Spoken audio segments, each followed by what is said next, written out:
ఈ రోజే డౌన్లోడ్ చేయండి. మీ ఫేవరెట్ షోస్ చూడండి. శేఖర్ సార్, ఆల్రెడీ నేను బయలుదేరిపోయాను. టైంకి వచ్చేస్తాను. ఆగు, నేను నీ జాబ్ ఇంటర్వ్యూకి డ్రాప్ చేస్తానులే. పద. ఒక్క నిమిషం. మీరు సీట్ కింద టపాకాయలు పెట్టారు లేక కోడిగుడ్ల? నేను పిచ్చివాగుడు వాగను, వేషాలు వేయను. నువ్విప్పుడు మిస్సెస్ రాఘవ్ సూర్యవంశీవి. అండ్ ఇలా బస్సుల్లో ఆటోల్లో తిరగకూడదు. బస్ ఇంకా ఆటోలో వెళ్ళటం వల్ల మీ గౌరవం తగ్గుతుంది, నాది కాదు. రోజు ఆడవాళ్ళు వేలలో ట్రావెల్ చేస్తారు బస్ అండ్ ఆటోల్లో. వెళ్ళటం వల్ల వాళ్ళేమి తక్కువైపోరు, దానివల్ల వాళ్ళ గౌరవం కూడా తగ్గిపోదు. అయినా భర్త డబ్బును చూసి భార్య గర్వపడుతుందేమో, కానీ నా గౌరవం నా ఆత్మాభిమానంలో ఉంది. ఇదే నీకు అర్థమయ్యేలా చెప్పాలనుకున్నా. నీ ఆత్మాభిమానంతో పాటు మిస్సెస్ రాఘవ్ అనే కొత్త గుర్తింపు కూడా ఉంది కదా, నువ్వు దాన్ని కూడా గౌరవించాలి. ఖచ్చితంగా గౌరవిస్తాను. కానీ ఇల్లు, కార్ అండ్ పేరు మారినంత మాత్రాన రేఖ మారిపోదు. కేవలం మిసెస్ రాఘవ్ అవ్వటం నా గుర్తింపు కాదు, ఎప్పటికీ అవ్వదు.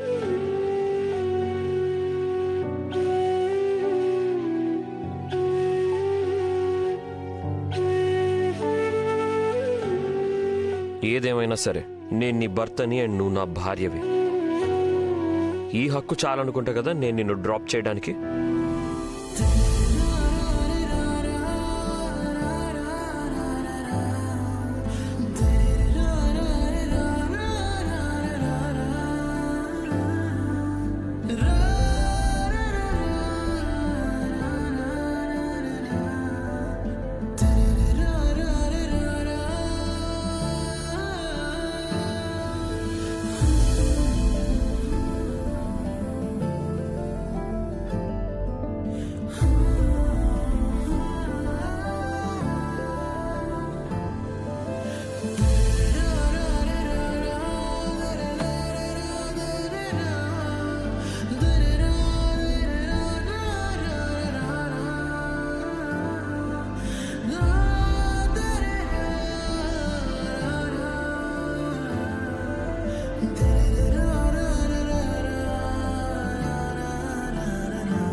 ఉన్నతి కళ్ళల్లో కన్నీళ్లు రానివ్వలేను.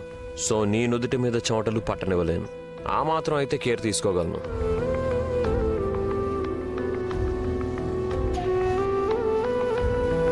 Seat belt.